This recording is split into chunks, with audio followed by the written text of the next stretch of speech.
पाकिस्तान का आलमी अदालत इंसाफ के फैसले पर अमल दरामद। भारतीय दहशतगर्द कुलभूषण जाधव को कौंसुलर रसाई दे दी।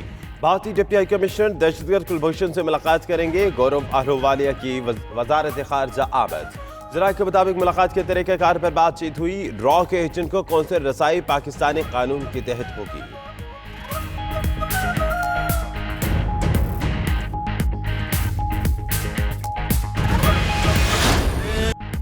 निडर कश्मीरी अवाम का तमाम तर पाबंदियों के बावजूद एहतजाज जारी। वादी में कर्फ्यू का आज 29वां रोज। ग़ज़ाई बहरान शदीद, अद्वियात भी नापैद।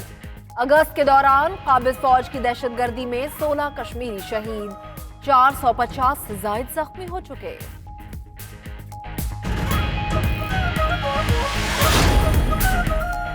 मकबूजा कश्मीर की आवाज यूरोपीय पार्लियामेंट तक पहुंच गई। मामला आज जेर बहस आएगा। इंसानी हुकूक की पाबंदियों पर बहस होगी। वज़ीर आज़म आज़ाद कश्मीर राजा फारूक हैदर यूरोपीय पार्लियामेंट के अरकान से मुलाकात और यूरोपीय पार्लियामेंट के इजलास में शिरकत करेंगे।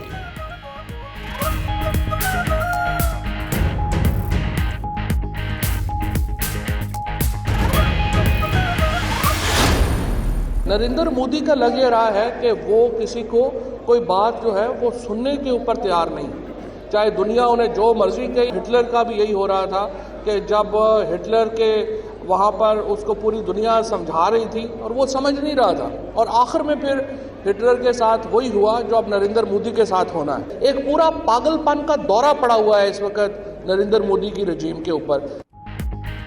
मोदी को पागलपन का दौरा पड़ा हुआ है। कश्मीर अब आज़ादी के आखिरी मराहिल में है। पूरा पाकिस्तान कश्मीरियों के साथ खड़ा है।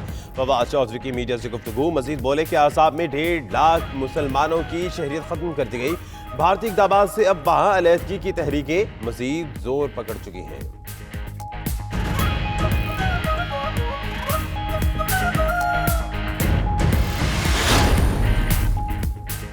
वज़ीर आज़म की सिफारतकारी और मकबूजा कश्मीर के अवाम की कुर्बानियां दुनिया में रंग दिखा रही हैं। फिरदौस आशिकावान का ट्वीट। कहती हैं, आज दुनिया मजलूम कश्मीरियों के हक में पाकिस्तान के साथ आवाज बुलंद कर रही है। सलामती काउंसिल के बाद यूरोपीय पार्लियामेंट के एजेंडे पर भी मसला कश्मीर जेर बहस आना हमारी कामयाब सिफारतकारी का अमली सबूत है।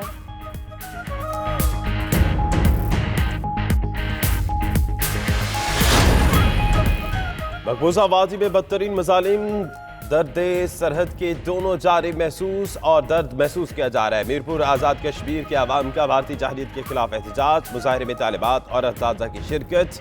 रैली कल्याण चौक से शुरू होकर चौक शहीदा में इख्तिताम पजीर।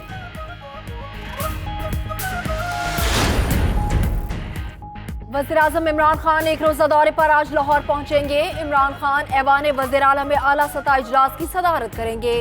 वज़ीर आज़म गवर्नर हाउस में सिख कन्वेंशन से खिताब भी करेंगे।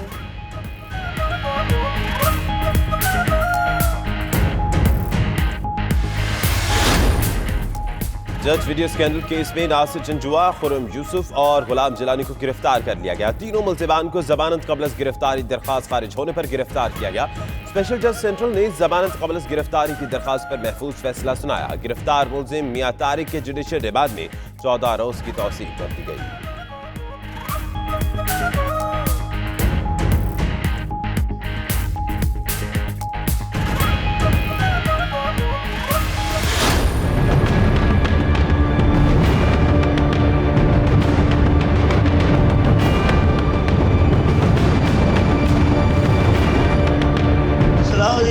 तेरे अब्बू का क्या नाम है?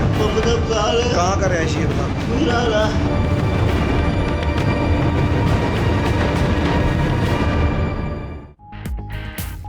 वर्दी बदली, अफसरान बदले, हुकूमतें बदली, लेकिन पुलिस के रवैये ना बदले। लाहौर में पुलिस की जानिब से निजी टॉर्चर सेल में तशद्दुद का निशाना बनने वाला मोहम्मद अमजद सर्विसेज अस्पताल में जान की बाजी हार गया। मकतूल के भाई की मुद्दईयत में 3 अहलकारों के खिलाफ मुकदमा दर्ज। उधर ATM मशीन तोड़ने वाले मुल्जिम रहीम की पुलिस हिरासत में मौत भी कई सवालात छोड़ गई।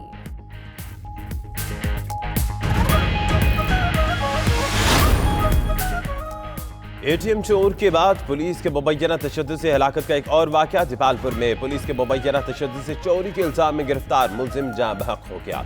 चोरी के इल्जाम में गिरफ्तार मुल्जिम रिमांड पर पुलिस हिरासत में था और अस्पताल में ज़ेर इलाज था।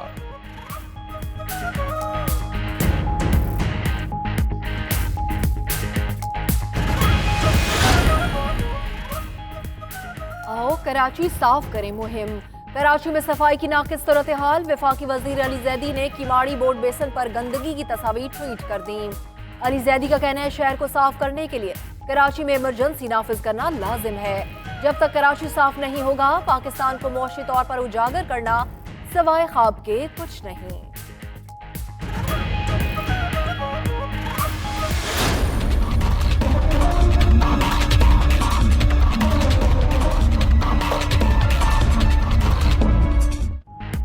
कराची में कचरा, गंदगी, मक्खियों की भरमार के खिलाफ सिंध हाई कोर्ट में एक और दरख्वास्त दायर कर दी गई।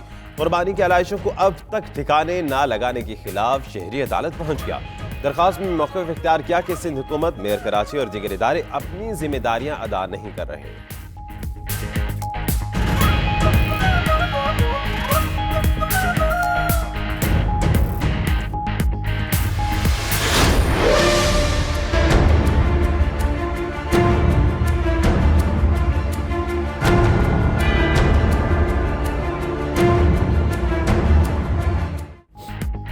कराची वाले फिर रहे तैयार। आज गरज चमक के साथ बारिश का इम्कान। गुज़श्ता रोज की बारिश के बाद मुतादिद शाहराएं ताहाल ज़ेर-ए-आब। नवाब शाह, मीरपुर खास समेत सिंध के दीगर इलाकों में भी बादल बरसे। उधर कराची से पिकनिक मनाने हब नदी जाने वाले खानदान के 5 अफराद डूब गए। रेस्क्यू टीमों ने तमाम लाशें निकाल ली।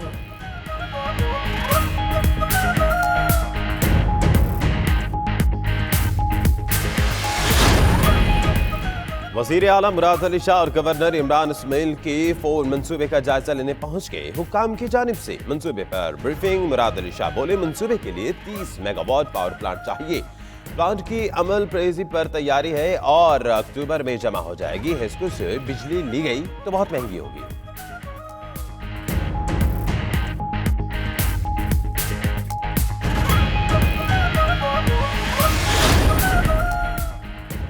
सऊदी इत्तेहादी तैयारों की यमन के शहर जमार में हिरासती मरकज पर बमबारी। 100 अफराद हलाक, 40 जख्मी। हिरासती मरकज में 170 कैदी मौजूद थे। मजीद हलाकतों का खदशा। सऊदी इत्तेहाद का कहना था कार्रवाई में ड्रोन और मिसाइल के डिपो को तबाह किया गया।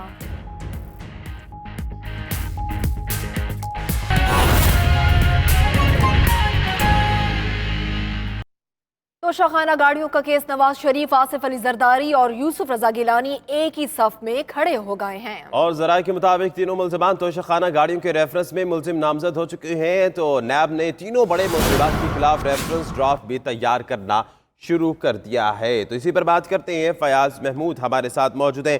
फयाज, ये बताएगा कि इन तीनों गोयों के एक ही केस में शामिल हैं, लेकिन अगर तफसील बता सकें कि किस किस के हिस्से में कितनी गाड़ियां सरकारी थी जो इस्तेमाल की गई। जी देखें, ये तीनों मुल्ज़मान तोशाखाना गाड़ियों केस में अब शामिल हो चुके हैं और तीनों के खिलाफ जो रेफरेंस है वो तैयार किया जा रहा है, जो हतमी मंजूरी के लिए चेयरमैन नैब को भेजा जाएगा। इस हवाले से 3 गाड़ियां आसिफ अली जरदारी, जबकि एक गाड़ी साबिक प्राइम मिनिस्टर नवाज शरीफ के जरिए इस्तेमाल है, ये नैब ज़राए का कहना है। उसके मुताबिक नैब ज़राए के मुताबिक गाड़ियां उस वक्त के वज़ीर आज़म सैयद यूसुफ रजा गिलानी ने आसिफ अली जरदारी और नवाज शरीफ को फराहम की थी। 4 लाख तक की मालियत की अशिया जो बतौर तोहफा मिली हो वो पास रखी जा सकती हैं, लेकिन क्योंकि इनकी जो मालियत कहीं ज्यादा थी उसके बावजूद ये गाड़ियां अपने ज़ेरे इस्तेमाल रखी गई, जो कि कौमी खजाने को भारी नुकसान पहुंचाने के मुतरादिफ है। मर्सिडीज बेंज गाड़ी साबिक वज़ीर आज़म यूसुफ रजा गिलानी ने गैर कानूनी तौर पर 2008 में नवाज शरीफ को दी थी। ये वो गाड़ी थी जो 1997 में सऊदी अरब ने वज़ीर आज़म पाकिस्तान को तोहफा में दी थी, जब 2008 में जिलावतनी खत्म करने के बाद वापस आए और हुकूमत में जब इत्तेहादी थे उस वक्त ये गाड़ियां फराहम की गई थी। ये इंकशाफ उस वक्त हुआ जब जाली अकाउंट्स केस की तहकीकात जारी थी, तो उसमें नैब को सुराग मिला और वहां से ये कार्रवाई आगे बढ़ाते हुए तफ्तीश आगे की गई। तो जिसके बाद मालूम हुआ कि इसमें प्राइम मिनिस्टर नवाज शरीफ जो उस वक्त थे वो भी फायदा उठा चुके हैं। तो इस वक्त ये अहम पेशरफ्त हो रही है जिसमें नैब की जानिब से रेफरेंस को हतमी शक्ल दी जा रही है और ड्राफ्ट तैयार किया जा रहा है। जैसे ही ड्राफ्ट तैयार हो जाएगा चेयरमैन नैब हतमी मंजूरी देंगे और रेफरेंस एहतसाब अदालत में दायर कर दिया जाएगा। जी, आपका शुक्रिया फयाज महमूद। जमानत कबल गिरफ्तारी की दरखास्तें खारिज। साबिक जज एहतसाब अदालत अरशद मलिक वीडियो स्कैंडल के मुल्जिमान नासिर जंजुआ और खुर्रम यूसुफ समेत 3 मुल्जिमान कमरे अदालत से निकलते ही गिरफ्तार कर ले गए। सुप्रीम कोर्ट में जमा कराई गई तहकीकाती रिपोर्ट भी अदालत में पेश हो गई है। मुल्जिम मियां तारिक के जुडिशल रिमांड में 14 रोज की तौसीक की गई है। FIA ने केस में जवाब जमा नहीं कराया है।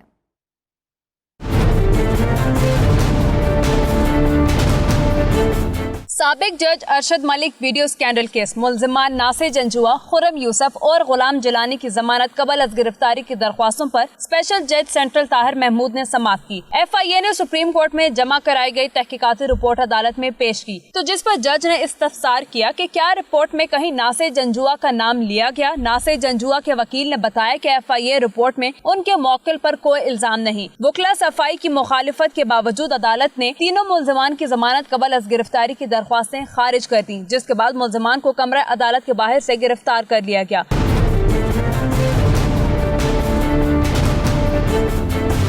वीडियो स्कैंडल केस में गिरफ्तार एक और मुल्जिम मियां तारिक महमूद को FIA ने जुडिशियल रिमांड मुकम्मल होने पर अडियाला जेल से डिस्ट्रिक्ट एंड सेशन जज शाइस्ता कुंडी की अदालत में पेश किया। FIA तफ्तीशी टीम की जानिब से कोई अहलकार आया, न जवाब जमा कराया गया। अदालत ने मुल्जिम के जुडिशियल रिमांड में 14 रोज की तौसीक करते हुए समाअत 16 सितंबर तक मुलतवी कर दी। पेशी के बाद मुल्जिम ने अपने बेटे की रिहाई के लिए चीफ जस्टिस ऑफ पाकिस्तान से नोटिस लेने की अपील कर दी। मियां तारिक पर एहतसाब अदालत के साबिक जज मोहम्मद अरशद मलिक की वीडियो बनाने का इल्जाम है।